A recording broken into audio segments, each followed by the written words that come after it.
Bonjour et bienvenue dans les suggestions cinéphiles de l'Odyssée. Aujourd'hui, la suggestion 199, 199, et comme vous le voyez, on se rapproche très dangereusement du chiffre qui nous tient à cœur, de la 200e suggestion cinéphile de l'Odyssée, qui suivra celle-ci tout prochainement, en tout cas un des jours de cette semaine, puisque nous sommes aujourd'hui le lundi 31 janvier 2022. Alors, la suggestion, va être consacrée à un film remarquable qui s'appelle La Révolution silencieuse de Lars Kraume et qui est présente à l'Odyssée jusqu'au 8 avril dans le cadre du mois du cinéma allemand et germanophone. Lars Kraume avait fait un film un peu avant qui s'appelait Fritz Bauer, un héros allemand. L'histoire de ce procureur qui a rendu possible qu'en Allemagne, on puisse poursuivre les nazis pour les crimes de guerre qu'ils ont effectués lors du cauchemar nazi qui a terriblement marqué la condition humaine, l'Allemagne, mais aussi la population de tous les pays agressés, occupés, martyrisés par le système nazi. Et là maintenant, il nous livre un film qui concerne les événements de 1956 en Hongrie. Alors, l'histoire, elle est simple. Elle est d'abord adaptée d'un roman d'un jeune qui doit être octogénaire maintenant, qui a vécu cet événement et qui a écrit un livre qui s'appelle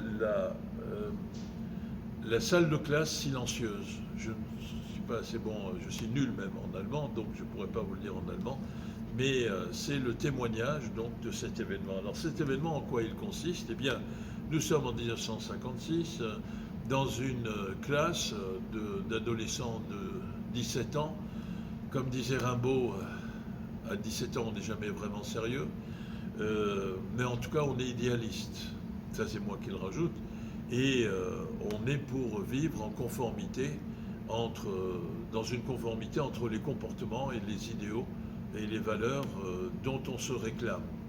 Et en 1956, donc, deux jeunes adolescents de cette salle de classe, dans un lycée de Berlin-Est, nous sommes dans une Allemagne qui est divisée, puisqu'il y a d'un côté, depuis 1949, la République fédérale d'Allemagne et de l'autre, la République démocratique d'Allemagne, qui correspondent la première, à une réunification des trois zones d'occupation américaine, anglaise et française, et l'autre à la zone d'occupation, la RDA, à la zone d'occupation soviétique,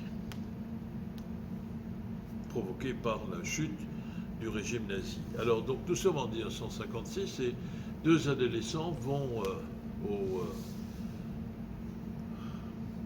dans un cimetière pour visiter la tombe du grand-père de l'un de ces jeunes hommes enterré à Berlin-Ouest, et ils en profitent pour aller voir un film en s'infiltrant, d'ailleurs en resquillant, et en s'infiltrant par la fenêtre des toilettes de ce cinéma.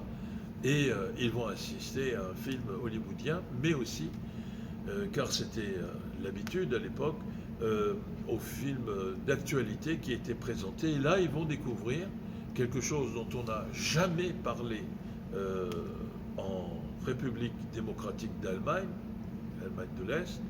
Ils vont découvrir les scènes, les images d'actualité, de répression, de soulèvement populaire qui a eu lieu en Hongrie en octobre 1956, avec même la rumeur de la mort d'un footballeur qui est leur idole et qui est le fameux Puskás.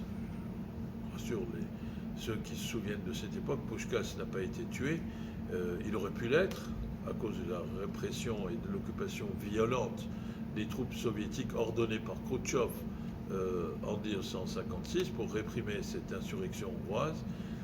Et il fera par la suite, il ne jouera plus évidemment en Hongrie, et il fera les beaux jours du Real Madrid, du club de football du Real Madrid, où il sera célèbre. Et donc, rentrer à Berlin-Est, il n'y a pas encore le mur, il faut le dire. Donc il y a simplement des contrôles policiers dans le métro qui circulent entre l'Est et l'Ouest, ou dans les trains qui circulent entre l'Est et l'Ouest. Et ils racontent cela à leurs camarades. Et évidemment, ils sont tous très surpris parce que ce sont des événements qui ne sont même pas évoqués en RDA. Et là, ça leur pose une interrogation. Et à partir de là, eh bien, ces jeunes adolescents idéalistes, sans penser à mal, tout simplement parce qu'ils croient aux valeurs qu'on leur a inculquées, car en RDA aussi, les valeurs officielles, c'était les valeurs de solidarité, de justice, de démocratie, pas forcément une démocratie parlementaire, mais ce qu'eux, ils appelaient une démocratie populaire, mais en tout cas qui n'était certainement pas destinée à justifier l'oppression par une minorité élite d'une majorité de travailleurs qui subissent cette oppression. Et ils décident de faire un geste symbolique sans vraiment penser à mal et sans imaginer les conséquences qu'il pourra avoir, ce geste, eh bien, c'est d'observer lors d'un cours d'histoire, devant le professeur, une minute de silence. Et immédiatement, car nous sommes dans un régime qui est à peu près aussi démocratique, généreux, solidaire, fraternel que moi, je suis chevelu, chères spectatrices et spectateurs, eh bien, cela va déclencher une réaction terrible, parce que l'ordre en place en RDA va se considérer comme étant gravement menacé. Et donc, on va appeler cela un geste contre-révolutionnaire. Et on va enquêter, donc une machine répressive se met en route, une machine disciplinaire qui se met en route, une envoyée du ministère de l'Éducation apparatchik comme pas deux, va venir pour commencer l'enquête. On va exiger que le meneur ou les meneurs se dénoncent, et cela va être l'occasion d'une très belle scène qui d'ailleurs est inspirée d'une scène de Spartacus de Stanley Kubrick, donc un film qui est bien tourné bien avant, où quand le commandant, le chef de l'armée romaine demande qui est Spartacus, eh bien il y a tous les esclaves armés révoltés qui disent je suis Spartacus, et de la même façon dans cette salle de classe, eh bien pratiquement tous les élèves se désignent comme étant le meneur de cette opération soi-disant contre-révolutionnaire. Et à partir de là, évidemment, il va y avoir une répression disciplinaire qui va être l'occasion de découvrir pour ces jeunes adolescents que la réalité du pouvoir en place à travers la discipline de l'éducation nationale, eh bien, n'a strictement rien à voir avec les idéaux derrière lesquels ce système politique répressif se cache. Et ça, c'est évidemment quelque chose qui est formidable. Et sans vouloir déflorer la fin du film, mais un des leaders, celui qui est à l'origine, qui a découvert les images dans le cinéma, où il est rentré en resquillant de Berlin-Ouest, la réalité de la répression à Berlin-Est, eh bien, va finir par quitter Berlin-Est, et donc l'Allemagne de l'Est. Et ce qui est intéressant, c'est que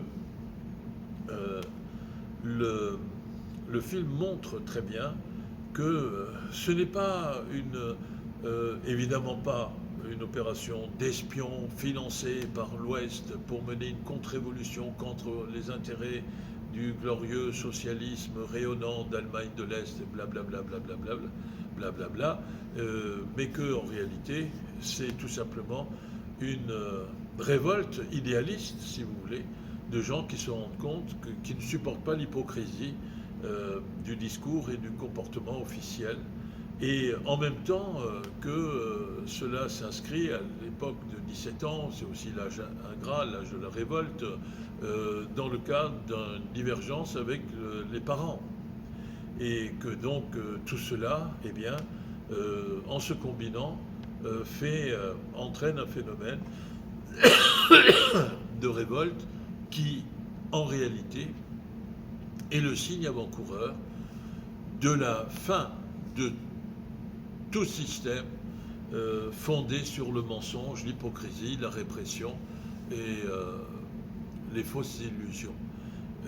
1956, ça va être une année très importante, et 33 ans après, 33 années, le temps de la vie du Christ, en quelque sorte, eh bien, c'est pas le Christ qui sera recrucifié, mais c'est le régime apparatchik, bureaucratique, répressif, caché derrière un masque communiste avec lequel, d'après moi, il n'a rien à voir,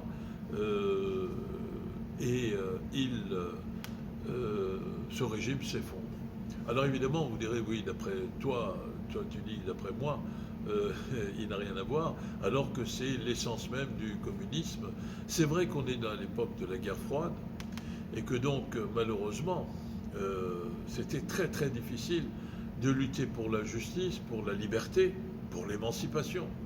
Car quand on était à l'ouest, eh bien, on risquait d'être récupéré par le système pro-soviétique de l'Est, et quand on était à l'Est, eh bien, on était récupéré par le cynisme d'une propagande de guerre froide, car le camp occidental avait aussi beaucoup de casseroles dans la distorsion qu'il y avait entre les discours affirmés de liberté et les pratiques de soutien à des dictatures orientées dans la docilité vis-à-vis du bloc occidental.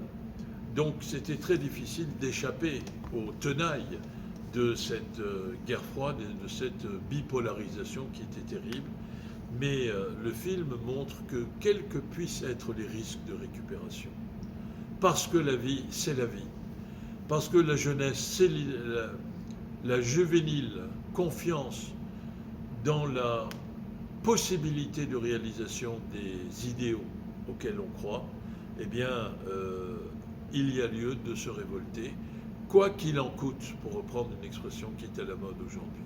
Et il est vrai que cette répression de 1956, eh bien, elle a entraîné une crise à l'intérieur du mouvement stalinien en Europe occidentale, car on s'est rendu compte que l'URSS, eh bien, se comportait comme une grande puissance à caractère colonialiste ou impérialiste, en tout cas.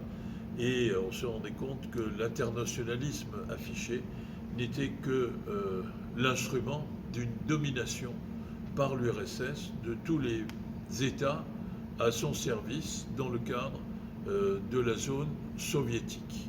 Et c'est à partir de là que on retrouve des scissions qui vont apparaître et qui vont alimenter les différentes forces politiques de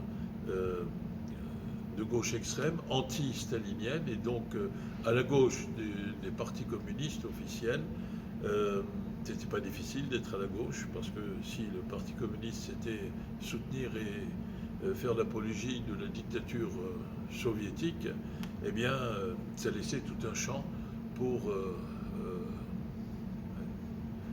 à occuper dans les espaces plus à gauche que ceux des partis communistes staliniens. Et en quelque sorte, 56 sera une des racines lointaines des mouvements de mai 68, de la guerre contre le Vietnam, des manifestations contre la guerre du Vietnam, et de beaucoup de choses de ce genre. Alors, c'est un film qui est une grande réflexion, qui est en même temps une apologie de la révolte juvénile, car la jeunesse, sans être soumise, consentante vis-à-vis des impératifs d'une réelle politique cynique, eh bien, la jeunesse, c'est la vie. et que s'il n'y a pas la jeunesse, eh bien, on est transformé en mort-vivant, et que cette jeunesse, elle n'est pas liée uniquement à l'âge, mais à cette part de juvénilité qu'on est censé tous préserver, garder, défendre, entretenir, cultiver en nous-mêmes pour ne pas devenir des esclaves consentants. Le film est un film intelligent, de grande réflexion, et qui jette un éclairage très intéressant sur cette période de guerre froide. Juste un mot encore pour dire que 1956, c'est l'année du congrès de la déstalinisation en URSS, entreprise initiée par Khrouchtchev, mais que de même Khrouchtchev n'a pas hésité une seule seconde pour envoyer les chars soviétiques réprimer la révolte populaire de la Hongrie. Et donc on voit bien qu'en réalité, le 20e congrès n'était pas une tentative de réformer structurellement, c'est-à-dire de transformer radicalement mais pacifiquement de l'intérieur le régime soviétique. C'était beaucoup plus une opération cosmétique, un peu comme celle d'une prostituée expérimentée de luxe qui se fait un lifting pour se donner les apparences d'une juvénile vierge effarouchée, apparences qui permettront de servir de tremplin à son expérience plus qu'approfondie, si je puis dire, de prostituée expérimentée. Et que donc les apparences ne doivent pas être les plateformes auxquelles s'accrocher pour ne pas être victime d'illusions et surtout de désillusions. Le film La Révolution silencieuse de Lars Kraume est un très très beau film. Venez, courez venir le voir à l'Odyssée où il était à l'affiche jusqu'au 8 février de l'an de grâce 2022. À très bientôt. Merci. Au revoir.